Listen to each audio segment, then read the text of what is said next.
Hey UK Bills Mafia, this is Christian Wade of your Buffalo Bills. This is the Red, White and Buffalo Blues, a UK Bills podcast with your hosts, Matt and Alex. Let's go Buffalo! Woo!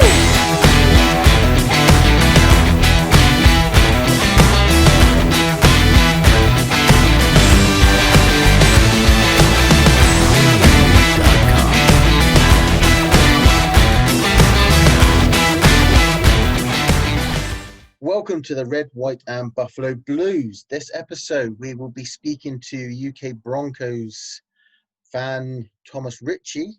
Alex, you're here joining me. What do you think of the game? What do you think is going to happen? Well, I mean, based off of the game last year, it looks like a W on paper. But then when you look at all the additions they made, and we'll talk a lot about that. The more I think about this game, the more I'm a little bit worried about it, especially with it being an away game. Late in the season, injuries could happen. Anything. It's definitely one of those wait and see before you judge it kind of scenarios. I mean, if we were playing in week 2, I would say their offense needs more time to gel. We'll be all right. Win in week 2, but in week 14, it's a little bit weird. They have a good defense from last year. They had a lot of additions on offense. I don't want to keep saying I'm worried about all these opponents that we have, but that's what it kind of looks like. I mean, what do you think? Yeah. I think it's going to be an interesting game. It's going to be a good defense against a good offense with the additions they've made with Judy, with Hamler, Melvin Gordon on there. I think that's going to be the real key, how they can get to that pass rush and neutralize them. Because add Cortland and Sutton into that mix, who've been really good last season for them. That's the potential to really trouble any defense. I mean, obviously we'll have Trey White locking down, probably Sutton.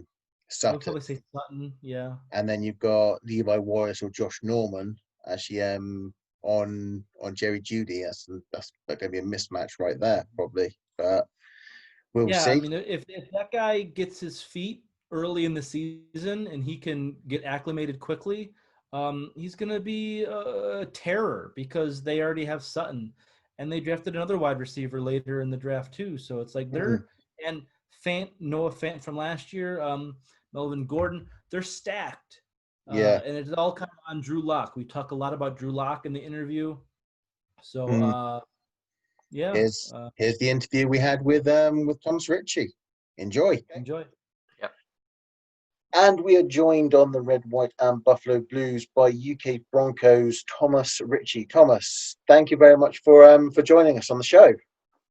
No problem. It's fun to be on and talking to some other UK fans. Yeah, we all love that. We all love working and actually communicating and learning from each other. Yeah, and even though I live in the UK, very much not British. So sorry to let you down. But one thing that I'm interested in, and I'm pretty much asking everybody this that we're interviewing, is how does someone in the UK become a Broncos fan? What's your story? Well, it was 2012, I think. Monday night football game, which I think back then were on BBC Red Button channel. Mark Chapman presenting with someone else, possibly. And the Broncos were playing, I think it was the Falcons. And I think they actually lost that game. But I think it was early on in the Peyton Manning era. And I just kind of fell for him and the Broncos in that, even though they lost.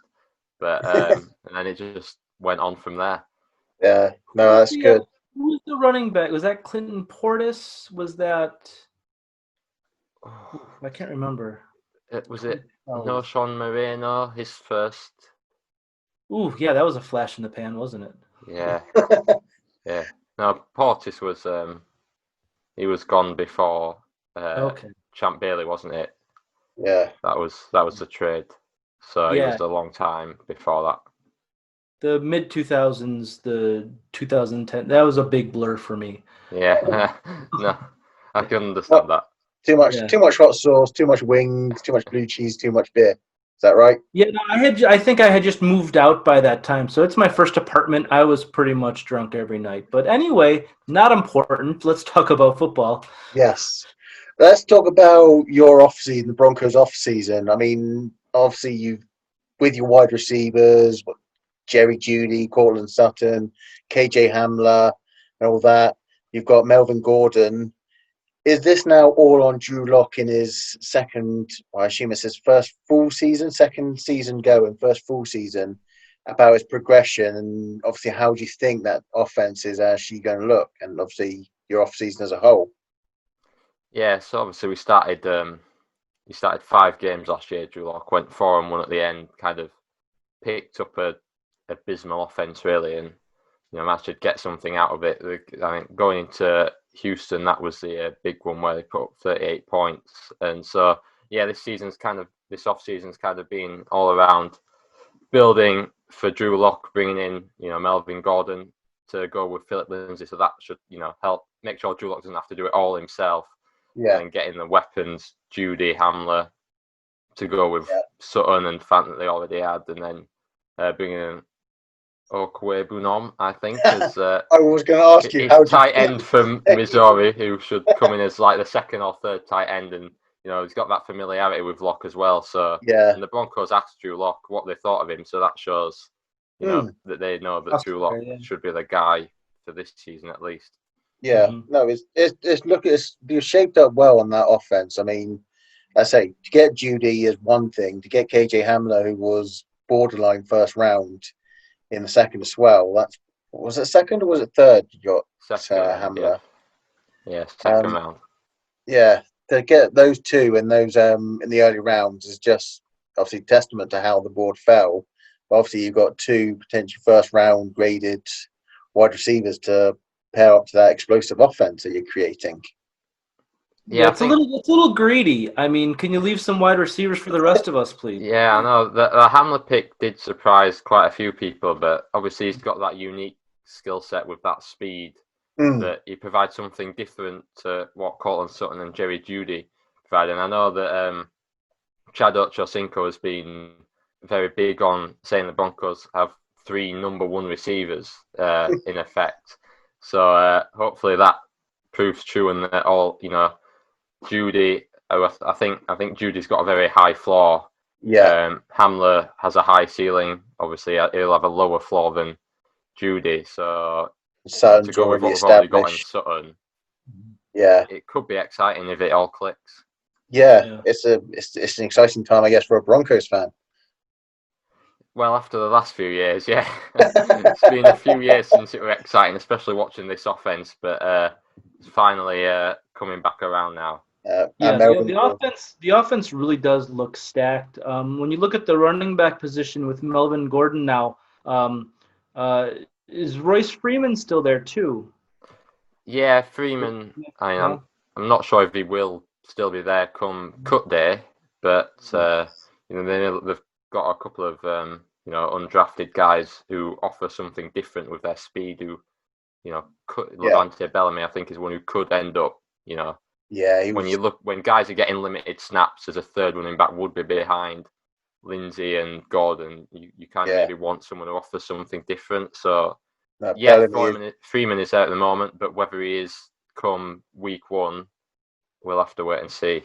Yeah, no, I like Bellamy. He was actually one that I was actually watching college round when he was playing in the MAC against the Buffalo Bulls. I really like what he actually could do, and some of the games he's had, he's going to be a game breaker, especially if you're going to get him on the long downs or a short game. So, and you've also still got Philip Lindsay, am I right in saying? Yeah, Lindsay's 2 1,000-yard seasons as an undrafted guy. I don't think he was particularly happy when Melvin Gordon came in, but I think in the long run it could be good for him. And Melvin Gordon's contract runs out when Lindsay needs to be paid. So if Lindsay continues in his progression, then the Broncos should have a relatively easy decision to make in a couple of years' time. Yeah. I mean, Melvin Gordon was a game breaker. I mean, do you think he still has his legs? I mean, is it going to be like a 50-50 split? Is it Lindsay's job still? What's that backfield going to look like? I mean, I think it will be pretty close to a 50-50 split. I mean, when you're paying a guy 8 million this year, he's not going to be taking a backseat really, unless he completely burns out. But I mean, Gordon, he scores touchdowns as well, which the Broncos have struggled to finish drives, and that could be where Gordon is most useful for this offense, is getting in the end zone and converting those drives into 7 points instead of 3, and the Broncos can get scoring points 25 plus instead of 18, 19. I mean, we're talking much about the offense. Obviously the defense is still one of the best. Obviously you've got Von Miller. You added was it Jarrell Casey, AJ Bowie, picked up some good free agent, good draftee, and Michael Omujier. Ujimudia. Yeah, that's the one. We picked some draft picks with some interesting names. Yes. But do you think it's actually added and actually going to make you more stronger this year, or is there still, have you had losses, i.e. actually moving on from free agency, that could set you back? How do you feel now about the defense as well as the offense? Well, it's the highest paid defense in the league, so I think the expectation is that it should be a top 5 defense, especially with Vic Fangio. And the pass rush now looks very good with Chubb coming back, who missed a lot of last year, opposite Von Miller, and then you've got Jarrell Casey in the middle, Draymond Jones coming into his second year, so that front looks very, very strong. And then you've got the linebackers, Alexander Johnson last year, coming almost out of nowhere, didn't play the first 4 games, and then I mean, for me, he had a Pro Bowl caliber last 12 games, so if he can continue that forward, he was a guy highly thought of when he was at college, then had some legal problems, eventually cleared his name, and now he's, getting his chance in the NFL. Then Todd Davis next to him as well. He's just a reliable tackler. He gets the job done against the run. And the secondary is obviously the interesting one as you talk about losses. Chris Harris Jr. moving on. I think his best days are possibly behind him. It's almost an upgrade then with Bowie. Yeah, he struggled big time, against like the Chiefs. He wanted to be paired against the number 1 receiver at the start of the season and at the end of the season, saying that he's better in the slot and that's where he should be played. So not quite sure what he wants, but we've got Bryce Callahan fit, hopefully, who could be the slot guy, and then, as you said, AJ Boye should be the number 1. Then behind those two, I mean, there's a lot of guys with upside. OJ Moody, as you mentioned there. Devontae Harris flashed last year. Duke Dawson, who was a second-round pick for the Patriots just a couple of years ago. Devontae Ballsby, who came out of the AAF, I think it is, and he looked very good before getting injured. So the secondary behind those 2 veteran guys, there's a lot of upside there. Obviously, you have to hope a couple of those guys click and, can become solid 3rd, 4th guys in the secondary. If they don't, it could be a bit of trouble. But again, there's lots of potential there, even though at the moment it's not proven. Yeah. So it sounds like this roster is something that if it clicks, it's going to be top. Our game last year, it was kind of a cakewalk for us. Our defense dominated a bad offense, and our offense did enough against a good defense. Everything that we're talking about here today makes me worried about our matchup. What do you think about the game for 2020? Yeah, I mean, I think I desperately hope the days of our offense putting in performances like that are behind us. I would like to think that, I mean, I know he's in the top 100, but I would like to think that Drew Lock can become better than Josh Allen as a quarterback in this league. Well, I would be disappointed if he isn't. I think he has flashed the ability to surpass Allen. Maybe not this year, but long term. But I think with the weapons he's got around him now, that should make that obviously that should make the jump easier. I mean, Alan obviously has that time with his receipt. I mean, the pandemic hasn't helped Drew Lock get into that rhythm, but I think, I mean, the big thing about Drew Lock is just, he's got it. I mean, whatever that it is, you just listen to him speak. You see the guys around him, they believe in him. I just watch him speak and watch his 5 performances last season. I just struggle to see how he fails to not become a top quarterback in the league with what he's got.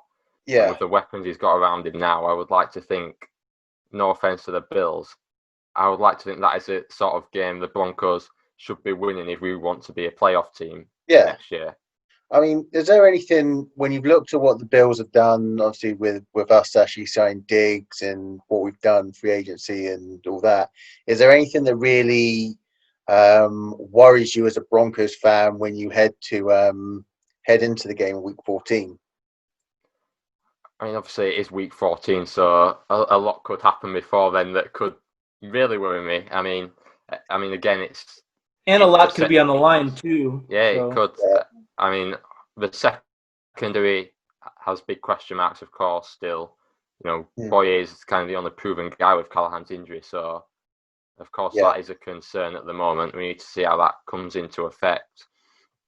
And then obviously, I mean, how's your pass rush shaping up? It's actually getting it's got a lot better. I think obviously Jordan Phillips going, Shaq Lawson going, but the additions we've had, AJ Epinesa will come into his own. Quinton Jefferson, who's actually had a good year for Seattle. I think we've got a lot of interchangeable pieces on there. Yes, we've lost Lutalele. Coming back, so so I think it'll be a matchup one in the trenches more than anything. So I think the pass rush has gone, and obviously we've got Edmonds and Milano. Better, hopefully. So I mean, we've got Joanne James, the right tackle, opted out today. So big news there, yeah.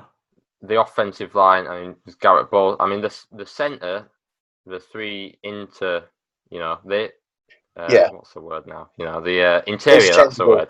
The interior offensive line looks strong with Reisner. And then you've got Lloyd Cushenberry coming in at center as well, and then Graham Glasgow. Yeah, I was going to say you re-signed Glasgow. So the question marks are at the tackle positions.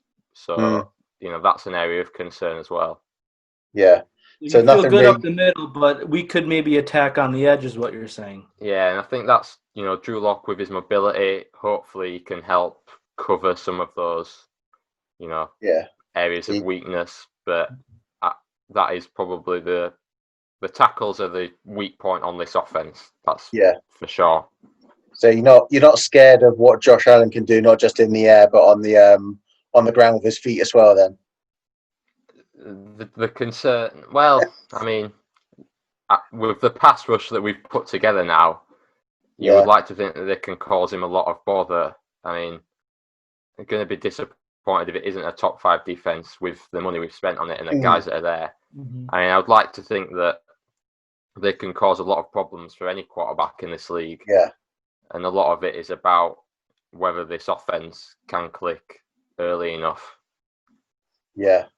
So you're hoping there's a lot of confidence coming from your way.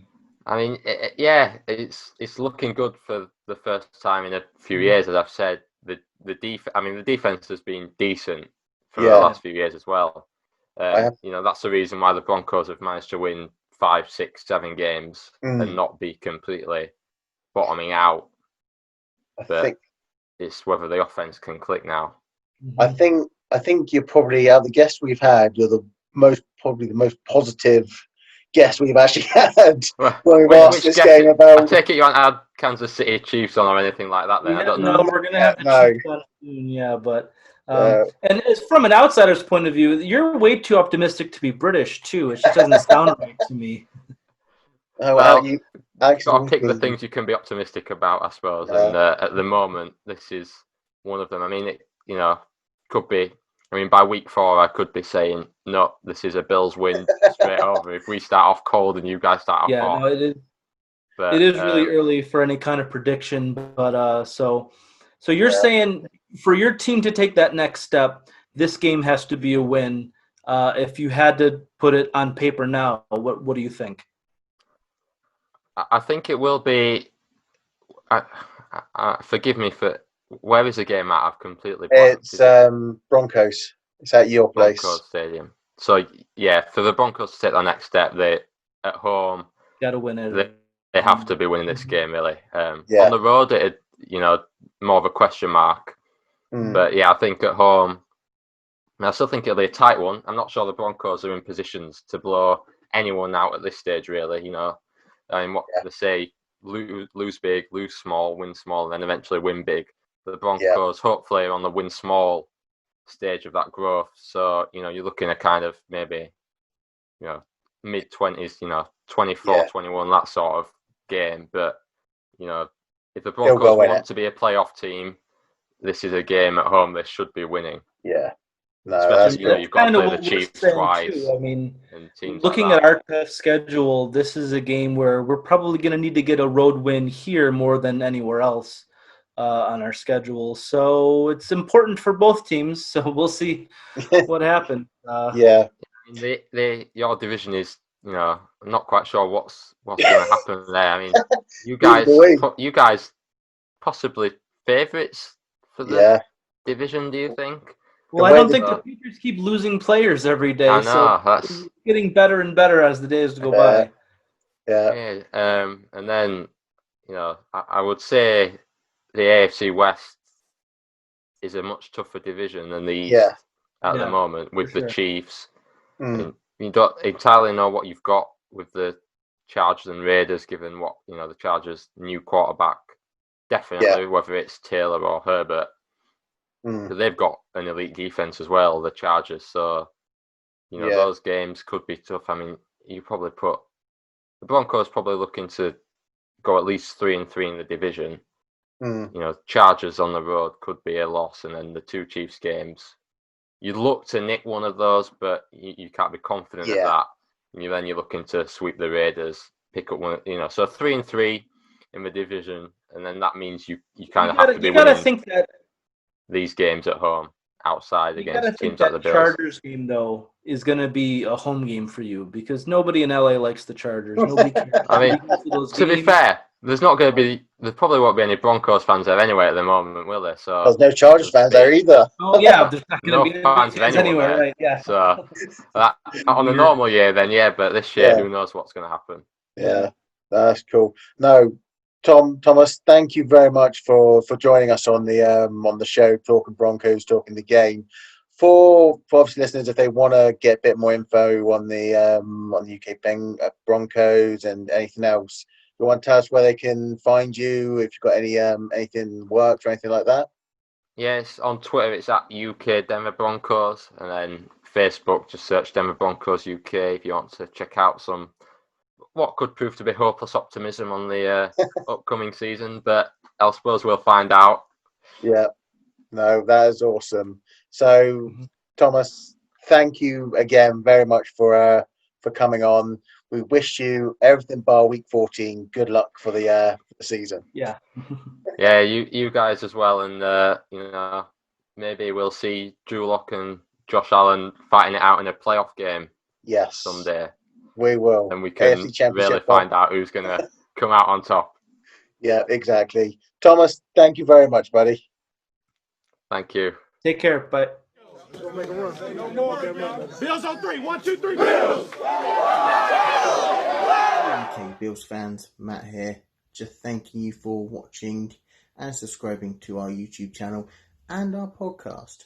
What I ask for you to do, follow us on Twitter, Instagram, Facebook, follow these links here, and also continue to subscribe, review, support us on our podcast, which you can find on all platforms, and also continue to subscribe to the UK Bills YouTube. Let's grow this UK fan base, spread the word, and I will say this: go Bills! Go Bills. The Bills make me want to show.